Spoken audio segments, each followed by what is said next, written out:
A. Pengertian dan jenis-jenis nafza. Nafza merupakan singkatan dari narkotika, psikotropika, dan zat adiktif lainnya yang disalahgunakan. Penyalahgunaan nafza adalah suatu penyimpangan perilaku yang disebabkan oleh penggunaan yang terus-menerus sampai terjadi masalah atau kecanduan. Nafza tersebut bekerja di dalam tubuh yang mempengaruhi terjadinya banyak sekali perubahan, antara lain perubahan perilaku, alam perasaan, memori, proses pikir, kondisi fisik individu yang menggunakannya. Yang pertama ada narkotika. Apa itu narkotika? Narkotika adalah zat atau obat yang berasal dari tanaman yang dapat menurunkan zat-zat alamiah maupun buatan atau sintetik dari bahan candu atau kokain. Yang kedua ada psikotropika. Psikotropika adalah zat-zat dalam berbagai bentuk pil dan obat yang mempengaruhi kesadaran karena sasaran obat tersebut adalah pusat-pusat tertentu di sistem syaraf pusat. Yang ketiga ada zat adiktif, yaitu zat-zat yang mengakibatkan ketergantungan seperti zat-zat solvent termasuk inhalansia, seperti aseton, tinerkat, lem. Zat-zat tersebut sangat berbahaya karena bisa mematikan sel-sel otak. Zat adiktif juga termasuk nikotin atau tembakau dan kafein. Kita bisa menemukannya di rokok contohnya. Hai, jadi di sini saya akan melanjutkan tentang ciri atau tanda dari gejala nafsa. Pengaruh nafsa ini pada tubuh disebut intoksikasi. Selain intoksikasi, ada juga sindroma putus zat, yaitu sekumpulan gejala yang timbul akibat penggunaan zat yang dikurangi atau dihentikan.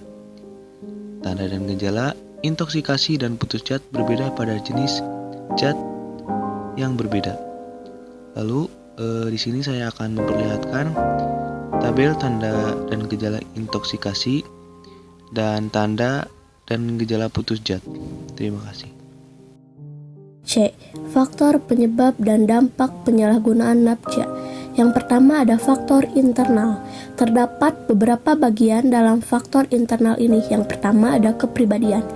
Kepribadian seseorang turut berperan dalam perilaku ini. Hal ini lebih cenderung terjadi kepada usia remaja. Remaja yang menjadi pecandu biasanya memiliki konsep diri yang negatif dan harga diri yang rendah. Perkembangan emosi yang terhambat dengan ditandai oleh ketidakmampuan mengekspresikan emosinya secara wajar. Yang kedua, usia. Mayoritas pecandu narkoba adalah remaja. Alasan remaja menggunakan narkoba karena kondisi sosial, psikologis yang membutuhkan pengakuan dan identitas. Dan yang ketiga, dorongan kenikmatan dan perasaan ingin tahu.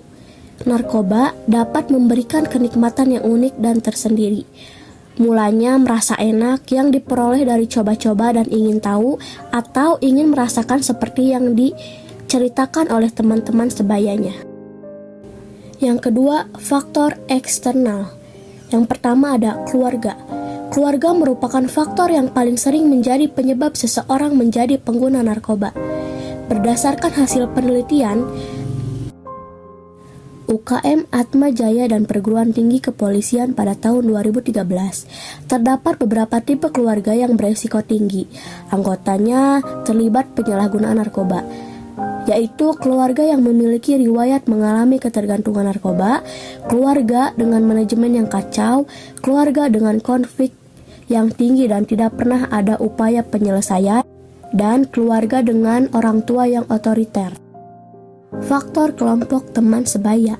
Kelompok teman sebaya dapat menimbulkan tekanan kelompok, yaitu cara teman-teman atau orang-orang seumur untuk mempengaruhi seseorang agar berperilaku seperti kelompok itu. Faktor kesempatan. Ketersediaan narkoba dan kemudahan memperolehnya juga dapat disebut sebagai pemicu seseorang menjadi pecandu. Indonesia yang sudah menjadi tujuan pasar narkoba internasional menyebabkan obat-obatan ini mudah diperoleh. Bahkan beberapa media massa melaporkan bahwa para penjual narkotika menjual barang dagangannya di sekolah-sekolah, termasuk di sekolah dasar. Terdapat beberapa dampak dari penyalahgunaan nafza ini. Yang pertama, dampak terhadap fisik. Pemakai narkoba dapat mengalami berbagai penyakit akibat narkoba. Penyakit berbahaya akibat ini dibedakan atas 3 kelompok, yaitu kerusakan organ tubuh seperti pada otak, hati, ginjal, jantung, limpa, sumsum, tulang, dan paru-paru. Penyakit infeksi karena cara pemakaian narkoba, misalnya tertular penyakit HIV atau AIDS, hepatitis B, dan syphilis. Penyakit sebagai akutan, misalnya tubuh menjadi lemah, sering jatuh sakit. Yang kedua ada dampak terhadap mental dan moral. Pemakai narkoba menyebabkan kerusakan pada organ-organ penting di tubuh, sehingga terjadi gangguan fungsi organ yang mengalami kerusakan tersebut. Semua penderitaan yang dialami akibat penyakit tersebut akan mendatangkan perubahan perilaku, sifat, dan sikap. Yang ketiga, dampak terhadap masyarakat, keluarga, dan bangsa. Masalah psikologis. Bila seseorang anggota keluarga memakai narkoba, akan menimbulkan berbagai macam masalah. Masalah yang muncul adalah masalah psikologis, yaitu gangguan keharmonisan rumah tangga, munculnya rasa malu anggota keluarga lain. Masalah ekonomi. Banyak uang terbuang untuk jangka waktu yang lama. Dan yang terakhir, masalah kekerasan dan kriminalitas. Dalam keluarga bisa terjadi perkelahian, pemaksaan, dan penganiayaan. Contoh kasus penyalahgunaan nafza. Kelompok saya mengambil 2 contoh dari seorang artis yang bernama Vanessa Angel dan Amar Joni.